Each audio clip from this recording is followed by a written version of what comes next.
mis vahe on ilupediküüril ja jalaravi spetsialisti teenusel? Mis on soolatüügas, konnasilm või koledad paksud küüned? Nendele ja paljudele teistele küsimustele saad vastuse Jalaravikabineti podcastist. Tere! Kuulate Jalaravikabineti saadet Terved jalad, terve elu.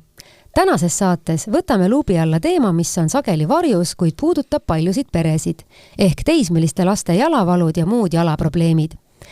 Ning see ongi iga lapse vanema jaoks murekoht, kui laps kurdab valu jalgades, eriti kui see segab liikumist, und või igapäevaseid tegevusi. Ei tea ju, kas need valud on seotud kasvamisega, vale jalanõu valikuga või peegeldavad need hoopis sügavamaid probleeme luustikus ja lihaskonnas. Meie saatekülalisteks on Jalaravikabineti looja Moonika Simm ja Saaremaale frantsiisina Kuressaare jalakabineti loonud Kristi Smatok. Mõlemad on nad podoloogid ja on tegelenud sarnaste probleemidega kaua ja põhjalikult. Moonika toob siis saatesse kliinilise kogemuse praktilised nõuanded ja teaduspõhise vaate sellele, miks lapsed vanuses 12–16 satuvad Jalaravikabineti, millised on tüüpilised kaebused ja milliseid lahendusi tänapäeval pakutakse. Kristil on aastate jooksul olnud palju erialast kokkupuudet nii laste jalgades tekkivate probleemidega kui ka eakatel tekkivate muredega. Täna aga siis räägime eelkõige laste jalgade tervisest ja nüüd on siis see pikk sissejuhatus läbi. Tere tulemast Moonika ja tere tulemast Kristi. Tere taas. Tere. No, alustamegi siis vast sellest, et mis need peamised mured on, miks teismelised lapsed Jalaravikabineti pöörduvad? No see vanuseklass on, kes hästi tihti, ma ütleks, meieni jõuavad, on just see 12–16, aga ka 10 alates ja vahel ka, ja mitte väga väike protsent on ka selline 3–10 vanuses. Peamine mure, millega nad tulevad, on muidugi soolatüükad, aga teine suur mure, millega nad tulevad, on jalad valutavad. Et see sellised märksõnad, et ema või isa helistab ja ütleb, et teate, mul on niisugune imelik küsimus, et kas saab 13-aastasel poisil jalad valutada. Muidugi saab, sellepärast, et laps kasvab ju. Ja kasvamise ajal võib igasuguseid imelikke asju juhtuda. Et enne oli siin just mainitud, et Kristil on palju kogemust ka eakatega. Tegelikkuses elutsükkel läheb üsna sarnaselt sellise noore lapse või eaka inimese jalavaludega. Üsna sarnane. Et ühel hetkel jalad kasvavad ja mõnel teisel hetkel siis hakkavad vaikselt kahanema. Ja ongi nii, jah? See on lihtsalt nii. Elu on selline. Kristi, aga millest siis seal Jalaravikabinettis räägitakse, kui see laps tuleb, et mul on jalgadega probleem, et mis siis sina teed? Esialgu me siis võtame jalanud jalast ära kõik ilusti, siis me mõõdame siis, paneme maha, teeme sellise jalajälje. Jah, jalajälje, kus laps astub siis peale, sinna jalajäljele ühtepidi ja siis pärast teistpidi ja siis me näeme esialgu ära selle koha pealt, kus on need survepunktid, et kus selle lapsel need valud on, siis kas kannas, võlvi juures, varba otstes ja siis me näeme ka varba asetuse ära, et millisele ta toetab, kas ta toetab oma 5 varbale korralikult. Aga kuidas enamikul inimestel on, et kas see nende jalajälg on selline ühtlane ja toetab see jalg õigesti või on seda probleemi tihti, et see jalaasetuspunkt on kuidagi nagu vale? Ei, ikka on, kõigil on ikkagi enam-vähem mingi vimka on sees. Igaühel mingi oma vimka, jah? Ja, et ei ole päris nii, et nii puhas on. Mina panin näiteks enda ühe lapse puhul tähele seda, et ma ei olnud piisavalt tähelepanelik. Et kui tema oli teismeline tüdrukus juures ja meil teistel tüdrukutel peres on kõigil 37 jalg, aga temal otsustas jalg kasvada 38 ja me lihtsalt ei osanud mõelda, et selline asi on võimalik ja seetõttu olid tema jalad kiiresti kasvamise perioodil seal jalanõu sees kogu aeg nagu krõnksus ja siis mulle tundub, et need varbad on siiamaani nagu natukene puseriti ja jalgade või varvaste peal on sellised väikesed muhud, et see on ka nagu selline asi, et võib-olla kui ma oleksin teda rohkem kuulanud, kui ta ütles, et tal on jalanõu sees ebamugav, eks ole? Jah, seal tekibki see surve, nii varvastel tekib see haamervarba moodustumine, siis on soolatüükad või konnasilmad tulevad sinna peale, sest see on surve, siis tal on valus seal, ta ongi kõik see surub. Ja täpselt nii läkski kus juures, et seda soolatüügast sai veel ravida mitu aastat. või oli see konnasilm? See oli konnasilm. Konnasilm tuleb nagu õõrdumise järel, aga sinna võib ka tulla see soolatüügastus, sest see on viiruslik. Aga see, mis nagu sissepoole aukus on, see on konnasilm, on ju? Konnasilm on silm keskel, jah. Just, no siis oli see konnasilm, mis sinna tekkis ja sellega oli palju muret ja see on väga valus, jah. Just, et üpris piinarikas, et vaene laps. Aga kõiki näiteid ma võin siin tuua oma elust. Minu teisel lapsel oli jällegi teissugune mure, et tema ärkas öösiti üles, et tal jalasääred valutasid. Et kas see, Moonika, on siis see, millest sina just rääkisid?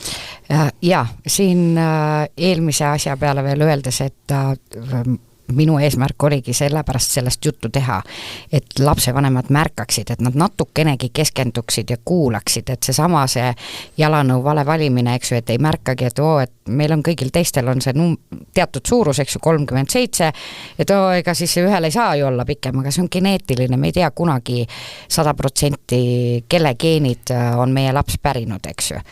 Ja siit tulebki see, et tema jalg kasvaski pikemaks. Ja tahtmatult me tekitasime talle võimaluse deformatsioonideks ja me tahtmatult tekitasime võimaluse, et luustik ei arene piisavalt õiges suunas. Kas see siis on nagu selline protsess, et ütleme, et kui juba need kasvuperioodil näiteks on lapsel olnud vales suuruses jalanõud ja need varbad ei ole seal sees õiges asendis, et kas see mõju võib ulatuda kaugemale ka, et näiteks kõnnakule või üldisele enesetundele? Ja, absoluutselt, et see mõjutabki kõigepealt just, et see sõna jalavalud, eks ju, ja nagu Kristigi ütles, et see tekitabki, et see jalavalu on nii laialdane. See võib olla nagu just nende säärtevaludest, mis sa just hetk tagasi mainisid, et sääred hakkavad valutama sellepärast, et luustik kasvab kiiremini. Luustik kasvab tal palju kiirema kiirusega, kui lihased järgi jõuavad. Ja siis, kui me paneme veel lapse trenni tegema, näiteks balletti tantsima, eks ju, või me paneme, kus ballett, miks on just nagu oluline, on see, et tal on teatud kõõlused jäävad sellisesse teatud sundasendisse, eks ju. Et siis lihas ei jõua järele. Et ta ei lase lihasel kasvada ja kui me nüüd sunnime oma last tohutu koormusega trennis käima lisaks sellele, et me ei pannud tähele, et tal on number suurem jalg, eks ju, kui teistel lastel, ta ütleb, et õhtul või hommikul tõuseb, et emme mul sääred valutasid, issi tee midagi nendele säärtele, et ma ei saa kõndida, sest et see hakkab ju kohe kahe kõrva vahele mõjuma. Et meie aju reageerib kohe sellele, et meil on kuskil valu, keha ütleb, et see ei ole normaalne, eks ju, ja mis siis teeb? Inimene võtab ju teatud asendi, ta hakkab vältima. Ta hakkab kohe vältima, lükkama ära seda, et ei, ma ei astu niipidi, ma astun teistpidi, eks ju. Et, ja laps on veel eriti. Sama asi käib näiteks, võtame kas või selle, et miks öeldakse, et täiskasvanud inimesel pea valutab, eks ju, migreen on, ta ei oska hingata. Eks. Õppige oma beebide pealt hingamine. Tuletage meelde, kuidas nad hingavad. Sama asi on käimisega, kõndimisega. Kui laps, Kristil on hästi vahva tütar, on selline hästi energiline ja tema pealt ma olen tihti näinud, kui ta keeldub lihtsalt kõndimast sealt. Ei, ta istub ja kõik. Sellepärast, et tal on ebamugav. Tal midagi ei jala alla, eks ju, tal on ebamugav. Ja ka seda nimetavad lapsed jalavaludeks. See on ka valus. Aga kui nüüd lapsel on see jalaprobleem, siis mis seal jalaravi-kabinetis siis edasi saab, et kõigepealt te siis vaatate selle tema jalajälje üle, Kristi, nagu sa märkisid, mida te sealt jalajälje pealt välja loete? Need survepunktid, mis on valupunktidel, kus kohast on valupunktid. Aga kui need survepunktid on siis nagu selgunud, mis siis saab? Ta ju kõnnib samamoodi edasi. Ja siis me vaatame kõigepealt järgi, mis jalanõudega me käime üldse igapäevaselt ja siis me hakkame sinna vaatama sisse sisetaldu. Siis vastavalt tema, kas tal on siis kannas surve, varvastes surve, võlv on madal, võlv on kõrge. Võlv on see nagu jalapealne? See siit. Nagu, jala alt, see kaar? See kaar, jah. Okei, ja kui see kaar käib vastu maad ja kui seda kaart nagu ei olegi, siis on lampjalg või? See on, jah, see on nagu lampjalgsus, aga see on nagu madaldumine ka. Aha. Pigem ta nagu, lampjalgsus on nagu ta on täitsa vastu maad nagu, luustik. Jah, aga sellel, kel madaldub see, siis ta on siuke... Väike kaaret ikka jääb. Ja mingi võlvi osa seal on, aga ta on siuke ma ei oskagi täpselt öelda, pildi peal on nagu parem, on ju, et ta on madal, ikkagi selline väike õrn kaar jääb sinna ja jalg on lai. See pildi peal on ka näha kohe seda, kuidas selle kohta öeldakse, see kumerkoht nagu. Aga kui nüüd hakatakse lapsele valima seda õiget talda, eks ole, siis kas neid taldasid on siis selliseid, et neid saab nagu panna nagu iga jalanõu sisse või peab talle ka spetsiaalse jalanõu muretsema? Ei, meie siis vaatame sinna spetsiaalse talla. Need saab tõsta erinevates jalanõudesse või siis muretsevad mitu paari, et siis on nagu näiteks hoovis käies, koolis käies, võib ka trenni, et siis saab nagu tõsta neid nagu erinevatesse. Aga kas neid abitaldasid saab spordijalanõudega ka kanda, et kas nagu trenni tegemise ajaks tuleb need ära võtta või võib need sinna sisse jätta? Mina jätaks sisse, ikkagi võtaks selle jalanõu enda talla ära seest ja siis paneks sinna selle sisetalla sisse. Et selles suhtes, muidu see läheb liiga kõrgeks. Kuidas need lapsed nagu võtavad vastu neid soovitusi, et ega ju ühest küljest on väga paha, kui jalal on halb asend või kui sellel on valus, teisest küljest, ega see tald nüüd ka kõige mugavam asi kindlasti ei ole. Ebamugav on.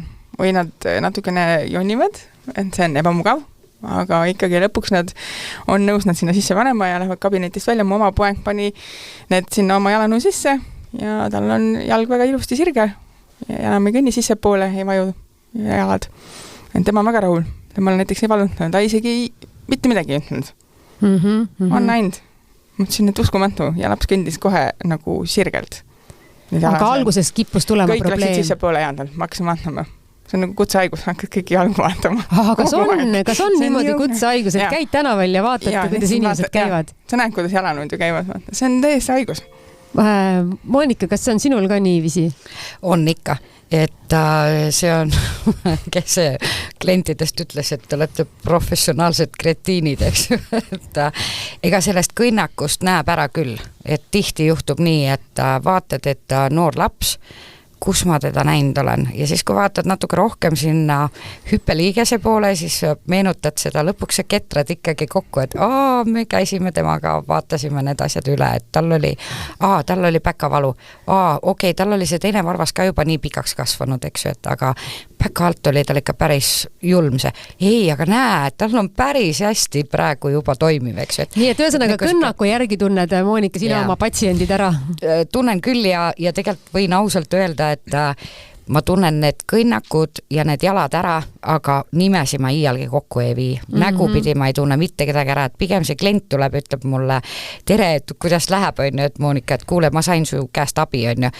Minul juba pea ketrab, et nii, ja see võis olla see. See jalaprobleem, jah. Just. Mainisid siin vahepeal ühte asja, et teine varvas on juba pikaks kasvanud, et kas sellel on mingisugune jala tervist mõjutav aspekt, et kui teine varvas kasvab pikemaks? Jaa, nagu enne saigi räägitud sellest, et lastel nagu sinu endagi peres, eks ju, et ühel lapsel on natuke suurem jalg kui teistel, siis see on tegelikult geneetika, mis meid erinevaks kasvatab ja siis me kopeerime, meie lapsed kopeerivad seda ühiskonda juurde sinna, sellest tulebki siis meie eraldiseisev isiksus, eks ju. Aga lapsed ju on tegelikult, ütleme, suures osas on kahte sorti, need, kes kasvavad hästi aeglaselt ja need, kes hästi kiiresti kasvavad. Ja kui vahel tänava peal näedki, et ta on ebaloomulikult, et nagu tema vanusele tundub nagu kasv on hästi pikk, eks ju, siis mina mõtlen kohe, et okei, et tal on vanemad pikad, eks ju, ja siis sa näed, et see jalanumber on ka tema kehale võib-olla liiga pikk, eks ju. Ja vahete vahel on seda ka tänava peal näha, eriti suveperioodil, kui on sellised kangast jalanõud rohkem jalas, siis näed, kuidas on see teine varvas on konksus seal juba varbas, eks. Jälle see sama probleem, et me ei märka, et meil ühel lapsel on tegelikult jala number juba palju suurem, kui ta võiks olla vanuselt, eks ju. Aga jalanõude kuju on ka kuidagi siis erinev või kui see teine varvas on pikem või vaata, mõnel inimesel on ju esimene varvas pikem, see suur varvas. Ja see jalakuju muidugi muudab. See muudab sellepärast, et tal on geneetiliselt ongi talle antud see kingitus, et temal see teine varvas kasvab pikemaks esimesest. No vanarahvas rääkis igasuguseid ägedaid juttusi, et siis talle võim oli temal peres ja mis iganes, eks ju. Aga geneetiliselt on talle antud selline kingitus ja see tähendab seda, et me ei saa nagu jalatsid ka valida selle järgi, et kui pikk on see suur varvas, eks ju. Vaid ikkagi see teine varvas, kui astume, ta kipub nagu konksu jääma ja siis ta hoiab tegelikult tervet keha üleval ja see esimene suur varvas siis jätab üldse ennast tööta või muutub laisaks, eks ju. Ja nüüd, kui ta on 12-16 selles vanuses, siis tekivad igasugused muud mured sinna vahele. Et lihased ei arene piisavalt, luustik läheb liiga kiiresti, kasvab nagu tempokamalt kui muidu võib-olla selles vanuses keskmisel lapsel ja siis tekibki see, et jalatsi kuju peab olema palju laiem ja võetud selle kõige pikema varba järgi, sest ütleme üliharva, aga ka juhtub nii, et on ka kolmas varvas võib-olla pikem kui see esimene varvas, see kõige suurem nendest, eks ju. Et neid tasub kindlasti jälgida ja nagu Kristigi ütles, et tema poeg kõnnib palju sirgemalt, siis toestav tallatugi oleneb jalanumbrist ja vanusest muidugi. Selline ortopeediline on üks abivahend, millega saab seda last õige rühiga kõndima suunata. Et me ei pea ütlema, et ei, ära kõnni nii, ära lohista jalgu, et see kõige lihtsam on lapsele öelda ei.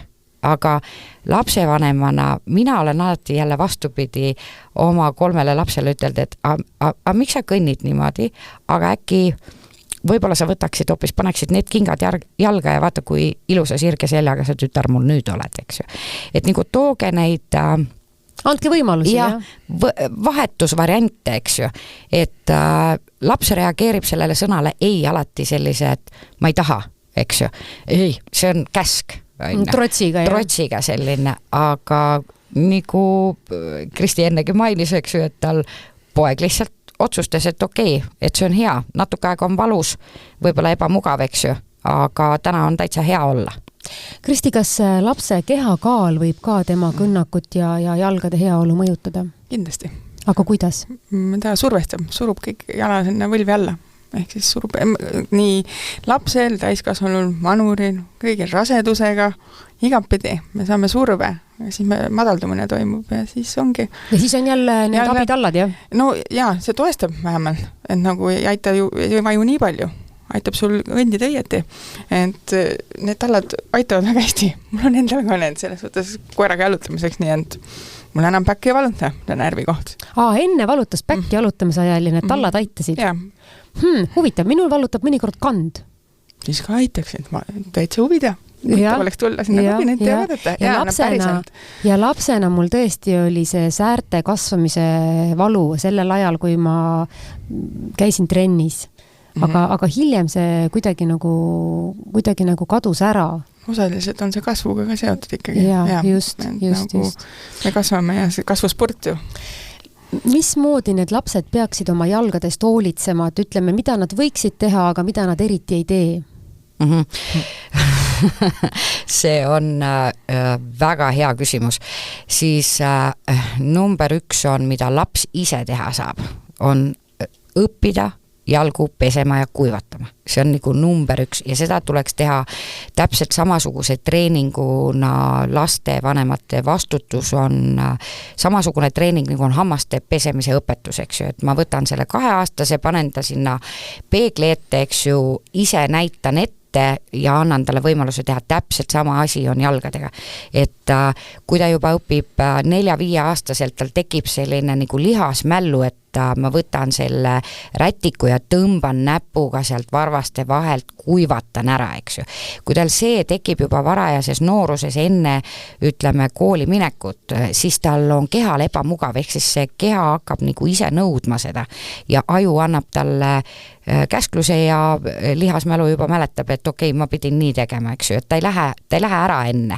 Et siis ei saa ka laps nii-öelda laisaks muutuda, eks ju, et lohakaks ja puberteedis puberteedieas on see eriti oluline, see jalgade pesemine ja kuivatamine, et mina olen oma poisid õpetanud, nemad on siis 90ndate alguses sündinud ja nemad on peale igat korda, kui kas või näiteks tulevad mulle külla, me oleme mingi 3-4 tundi käime mingi shoppingul, siis nad tulevad esimesena, et mina lähen käsi pesema, nemad lähevad käsi ja jalgu pesema. Et see jaheda veega selline harjumus higistamist nagu ära pesta selles mõttes, et see peaks olema, sest täna ma tean, et meie 13-14-aastased kliendid ütlevad, et koolis ei ole kohustust peale kehalist kasvatust minna pesema. Et mõnes koolis vist ei olnud isegi duširuume, kui ma nüüd õieti aru sain sellest viimasest noorest mehest, et nad lähevadki otse, et nendel on viimane tund ja siis lähevad otse koju ja ütleme ausalt, et selle teekonna peal on juba meelest läinud, et mul jalad higistasid, eks ju. Et mul on juba hoopis teised huvid vahepeal. Aga mis võib juhtuda, kui jalad ei saa seda pesu siis, kui neil vaja on? Siis, kui ta juba ei oska teha seda väiksena, siis probleemid hakkavad sealt 14, 15, 16 aastaselt, kui hormoonid möllama hakkavad, siis meie keha ei allu kõikidele asjadele, eks ju, küll on palav, küll on külm, küll on kuiv nahk, küll on punniline nahk, akne, et see hormoonide möll toob nii kaugele, et kui me nüüd ei pese neid varbavahesid, näiteks 11-aastane tütarlaps, kes on aasta otsa käinud ujumistrennis, tal on samamoodi on kehapikkus, on tema vanusele hästi palju pikem, kui peaks olema. Jalanumber on upstiki 39, eks ju, ja nüüd ja temal on veel see, et tema vanemad on sellised, kes nagu käivad järgi talle, et nad pese nüüd ja käivad ja kontrollivad, et nende hambad pestud saavad. Aga seda nad ei kontrolli, et varbavahet kuivatatud saaks ja ongi üllatus käes. Varbavahe on haudunud lõhki ja seened hakkavad möllama ju ujulatest, väga lihtne saada sellises keskkonnas selle seene. Või siis, kui ei ole seen isegi, siis on bakteriaalne selline põletik seal, mis siis tekitab nahale igasuguseid erinevaid ebamugavaid, kipitavaid valusi. Ja siis tekib see, et 11-aastane, et kõik ütleme mingi kodune hooldusvahend, eks ju, see kipitab, ta keeldub seda panemast sinna peale, eks. Ja siis, kui ta keeldub seda, siis ei ravi, siis ta ei julge varbavahet kuivatada, sest ta kardab seda, eks, et see on valus seal ja nii hakkavadki juhtuma asjad ja lõppkokkuvõttes tegelikult on ta juba aluse pannud sellele, et tal keha ongi tundlikum, vastuvõtlikum kõigele sellisele viirusele, bakterile, mis nagu halba teevad. Sealt võib palju asju areneda. Just. Ja tegelikult ju sõltub kindlasti väga palju ka jalanõudest, et head spordijalanõud hingavad hästi ja võib-olla isegi siis, kui sa sporti tehes higistad, ei juhtu midagi väga hullu, aga on ju ka palju selliseid umbseid saapaid või kinniseid kingi, mille sees jalg lausa higistama hakkab, et Kristi, et kui nüüd sellest higistamisest ja palavusest on tekkinud need vaod, siis kuidas neid üldse ravitakse? Mõtled lõhesi? Lõhesid, jah. No kõigepealt me, kui klient tulebki sinna näitama, siis me teeme pediküüri talle, teeme need kannad korda, ehk siis lihvimismasinaga, puuriga, lihvime need lõhed siis nagu avame nagu puuri otsaga, et siis see kreemid, mis me nüüd hakkame sinna määrima, hakkaks seda naha epidermist kasvatama, tervendama siis nagu. Ega see nüüd lihtne protsess ei ole, aga kui seda nüüd teha järjepidevalt, kreemitada, kas või üks kord õhtul, üks kord päevas kas või, kui ma palun klientidele, siis ta tegelikult toimib. Ja sa näed seda näha nädalaga, kui nad hakkab kasvatama seda nahka terveks sealt. Aga kui on varbavahe lõhe või varba all või? Seal siuke umistuses tekkinud, siis ikkagi on teatud kreemid, mis tuleb teha ikkagi see kuur ära, sinna alla määrida ja kasutada ka seda seda spreid sinna? Higistamisvastast spreid, jah. On jalgadele just mõeldud, jah. Ja võib ka jalanõude sisse spetsiaalselt vahendeid panna, mis hoiab oma korda jalanõul seal seest, normaalset keskkonda ja siis jalale ka hommikuti panna. Millal teie kabinetist saadate selle lapse nagu ka arsti juurde, et kus see piir on, et kui suure probleemiga mõnikord teile jõutakse, nii et te peate inimese või lapse edasi saatma? No minu arvates kõige tähtsam ongi see, et kui lapsevanem kodus kuulab, paneb tähele ja õpetab ka last ennast jälgima, eks ju, siis saab hästi palju asju ära hoida, et näiteks kui on, laps ütleb, mul varvas valutab, siis tuleb sellele tõsiselt tähelepanu pöörata, sest kõigepealt tuleb nagu last küsitleda, et kust kohast see varvas, kui ta on lokaalne või kui tal tundub, et seal on mingisugune terav selline luustumine, luumuhk, mingi mügarik, mina soovitaks kohe arsti juurde minna. Et sellise asjaga meie juurde tulles me saame ainult konstanteerida fakti, et jaa, seal on midagi valesti. Et on näiteks või on jalg paistes ühe koha pealt ja siis sinna peale vajutades on valus, eks ju. See on sellised probleemid, millega tuleb kohe arsti juurde minna. Et nagu saaks õige röntgeni ultraheli uuringu kiirelt teha, et see on eriti, kui ta on veel alla 3 aasta vanune laps.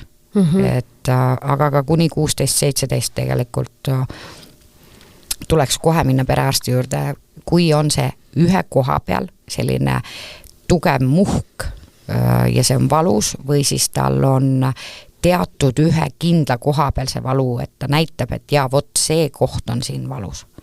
Et siis oleks ikkagi vaja kas röntgenuuringut või ultraheli uuringut kõigepealt ja siis saab sealt edasi vaadata, mis juhtuma hakkab.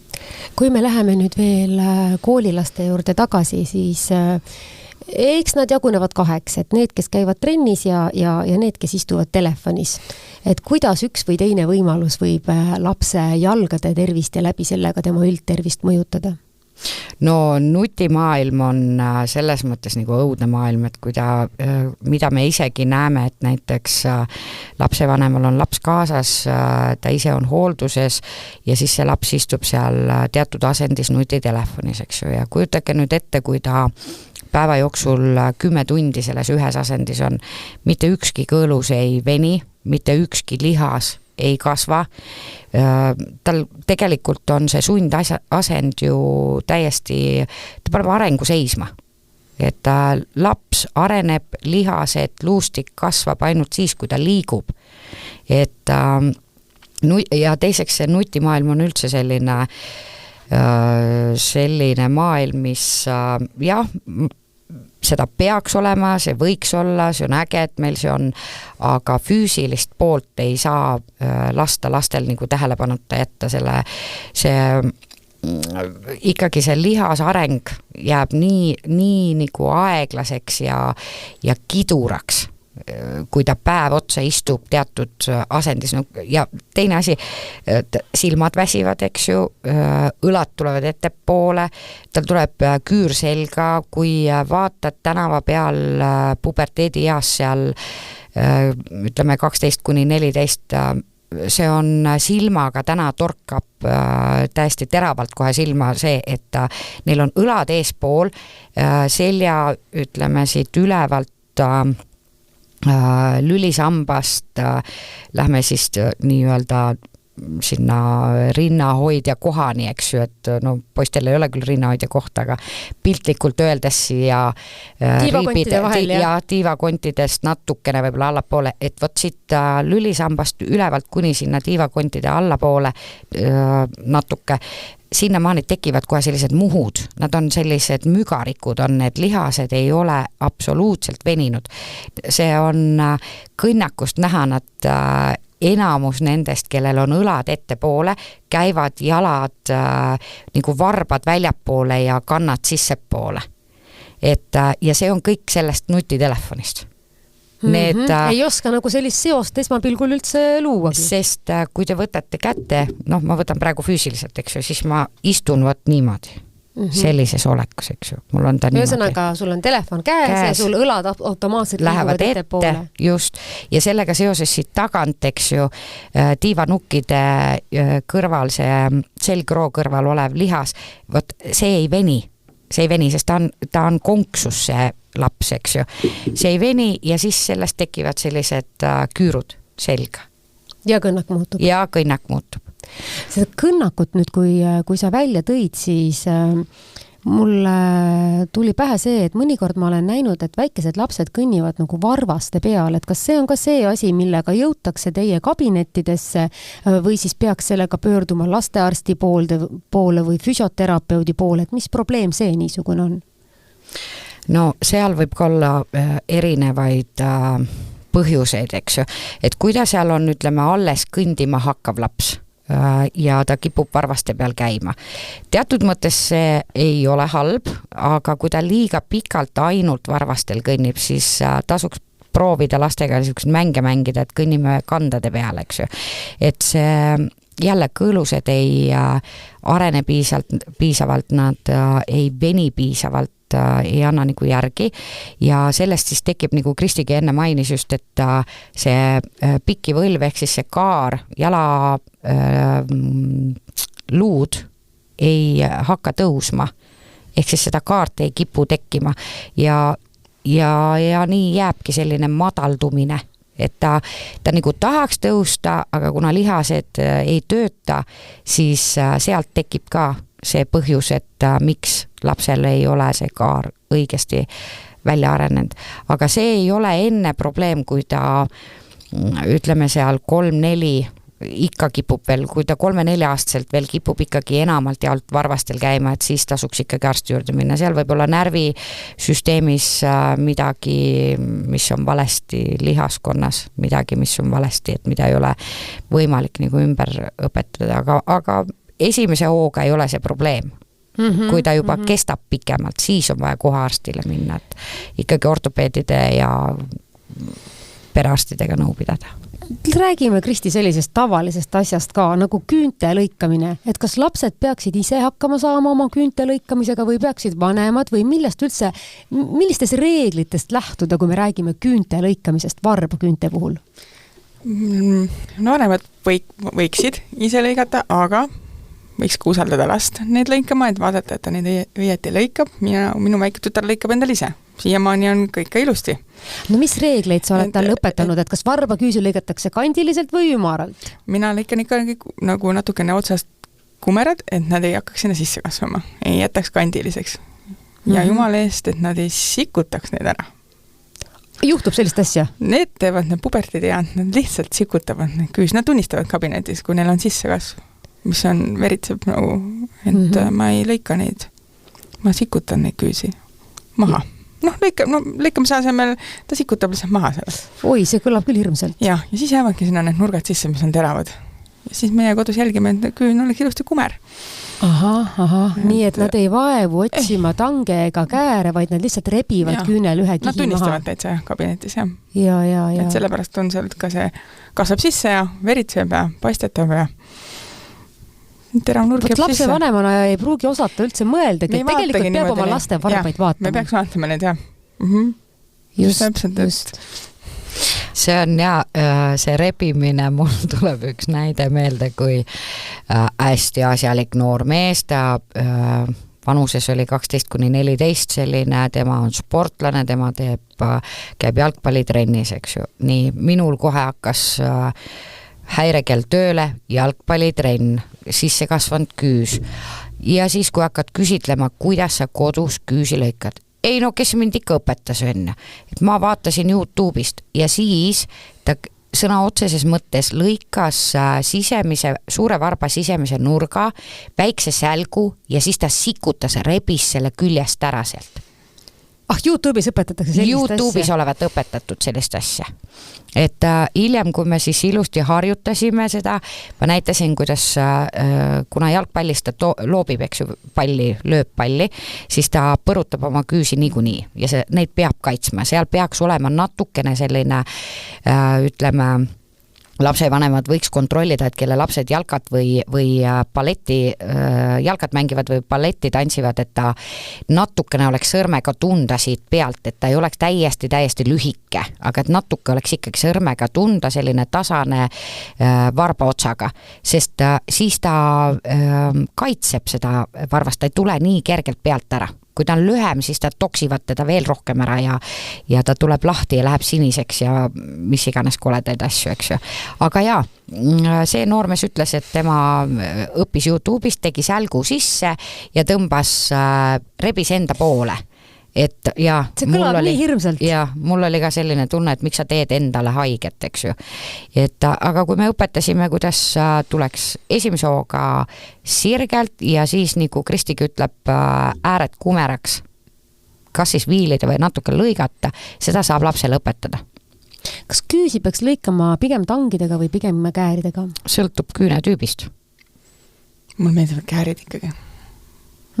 Mul tangid ka kodus, aga käärid.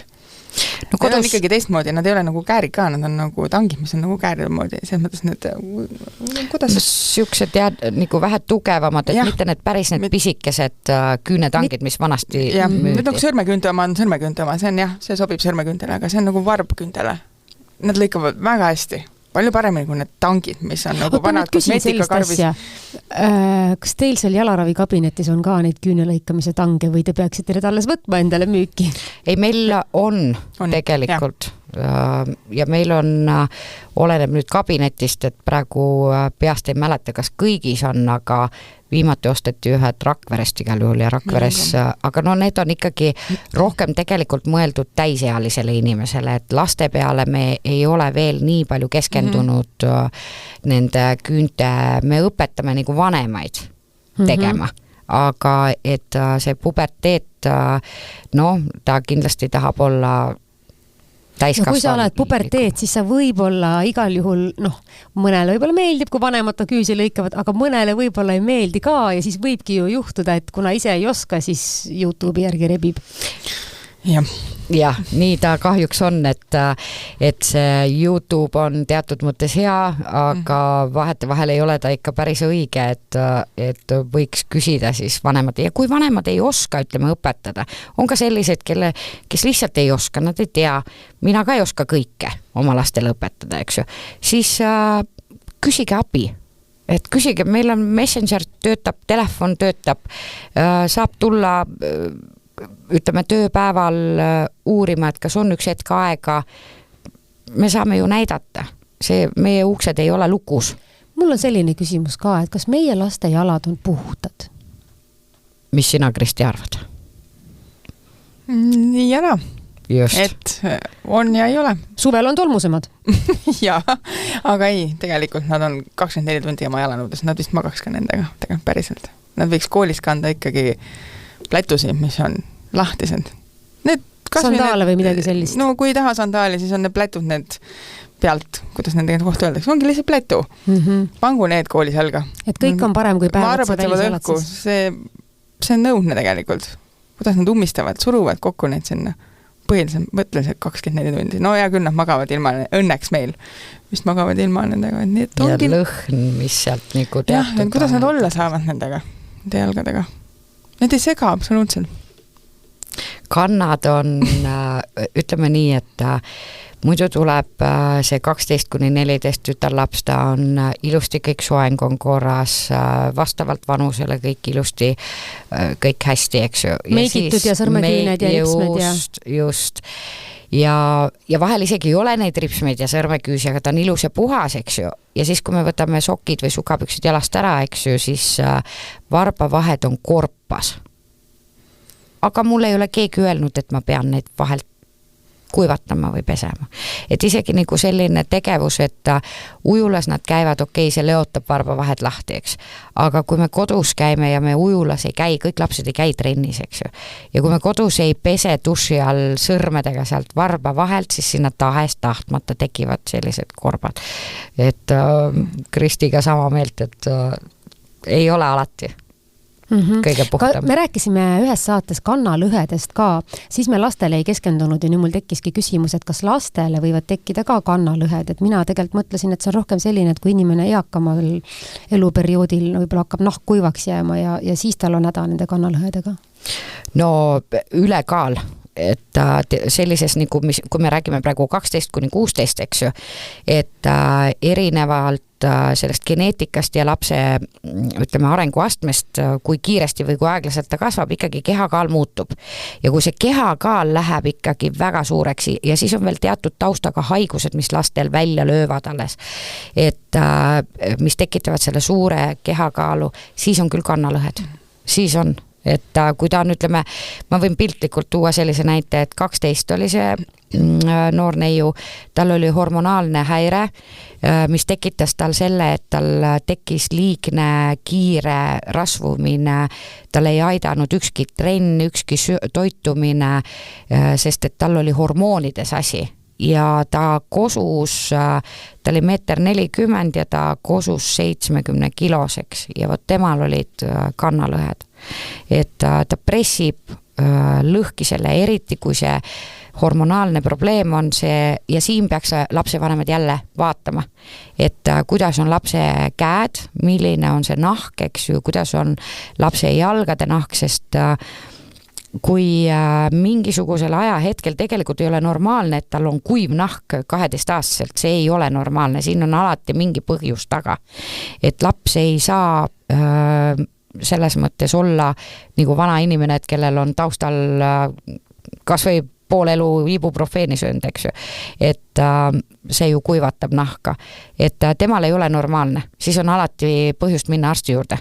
Sest kui kannalõhe tekib või näiteks soolatüügas, eks ju, soolatüügas kannalõhe, seda saame meie hoida. Nagu ka konnasilma. Ja nagu ka konnasilma. Üldjuhul lastel ikkagi ei ole, ütleme, kui me räägime vanusest 3 kuni 10, siis see soolatüügas ei ole probleem ja konnasilma mingisuguse väga suure, ütleme, mingisuguse haiguse tagajärjel sinna tegelikult ei teki. Et sellel on alati mingisugune tervislik põhjus, et tervis ei tööta, immuunsus ei tööta, midagi ei tööta tal õigesti. Et aga tekivad ja ülekaal on see ja siis just nagu Kristi saate alguseski rääkis sellest talatoest, et luustik vajub, eks ju, koos selle kehakaalu raskuse all, see surve tekib nii tugev sinna ja ta on mõjutatud tegelikult terve elu, tal on terveks eluks probleemid.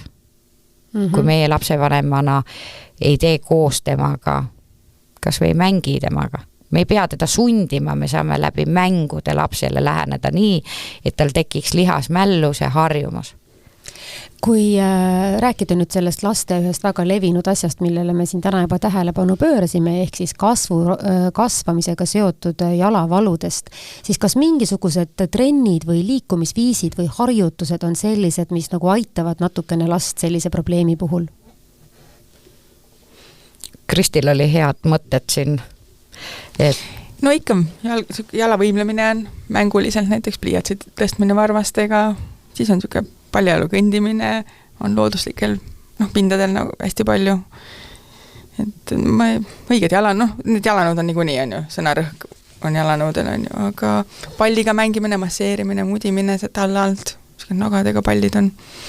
No need on sellised harjutused, mida peab teadlikult tegema, eks ole, ja see võib olla lapsele keeruline, et no ma nüüd hakkan seda varbaga tõstma seda pliiatsit või jala all nagu õõruma palli, et see on nagu selline asi, et võib-olla kui lapsevanem ütleb, et koos nüüd teeme, siis ta teeb, muidu ta ei kipu tegema. Aga kas on selliseid trenne ka, milles, ma ei tea, lapsed, vabatahtlikult lähevad tantsutrenni või midagi, et kas see võib ka aidata? Tantsutrenn, ütleme, maailma kõige paremad trennid ongi ju, üks on tantsimine, teine on ujumine. Eks ju. Ujumises töötavad kõik lihased. Need aitavad venida kõõlustel lihastel, teevad kergeks keha. Ja tantsimine on ju erinevas asendis olemine. See on õnnehormooni üles raputamine, eks ju. Laps on palju rõõmsam, palju õnnelikum ja teiseks, kui need samad just, mida Kristi mainis siin enne pallidega või varvastega pastakaid võtta, kui nüüd need treenerid paneksid neid asju, näiteks ütleme täiesti tavaline siuke peotantsutrenn. Minul oli kunagi üks õpetaja, vennaga pandi meid tantsima koos ja no muidugi mul oli see, et okei, vend on noorem ja pean temaga ikka tantsima, aga mis siis, aga mulle meeldis seal trennis käia sellepärast, et õpetaja panigi meid pingi peale istuma, pani pallid ette, sellised tennisepallid ja see oli üks harjutus. et me pidime selle tennisepalli võtma jalaga kinni. Selline nagu varvastega painutad ja surud. Et see oli üks harjutustest. Ja vot see aitab lapsi. Või siis teine asi kodus teha, me ikka soovitame siin, et tehke võistlused, kas teil on 2-kordne maja kodus, et magamistoad või lastetoad on üleval, et tehke võistlust, kes ennem jõuab, aga tingimus on, et ta jookseb varvasti peal sealt trepist ülesse. Nii et tegelikult saab seda asja päris mänguliselt võtta ja kui trennis käia, siis ujud või tantsid või siis pärast ikkagi see, et jalgade pesu ja jalgade kuivatamine. Absoluutselt. Muidu on nii, et ühe asjaga tegelemine toob teise probleemi kaasa. Jah, absoluutselt, et ühele asjale ei saa tähelepanu panna. Keha on imeline masin, mis annab ennast kohe märku, kui midagi on valesti ja remonti on vaja. Kohe. Ja siin ei ole vanusel vahet. On ta 3-kuune või ta on 300-aastane, ei ole mitte mingit vahet. 300-aastane oleks tore. See oleks väga vahva. Suur tänu teile mõlemale, Monika ja Kristi, täna siia saatesse tulemast ja laste jalatervise teemalisi soovitusi jagamast ja hea lapsevanem, kes sa meid täna kuulasid, loodan, et said teada nii mõndagi kasulikku ja et sinu lapse jalad on nüüdsest alati terved. Aitäh, kõike head ja kohtumiseni! Jalaravikabineti podcast.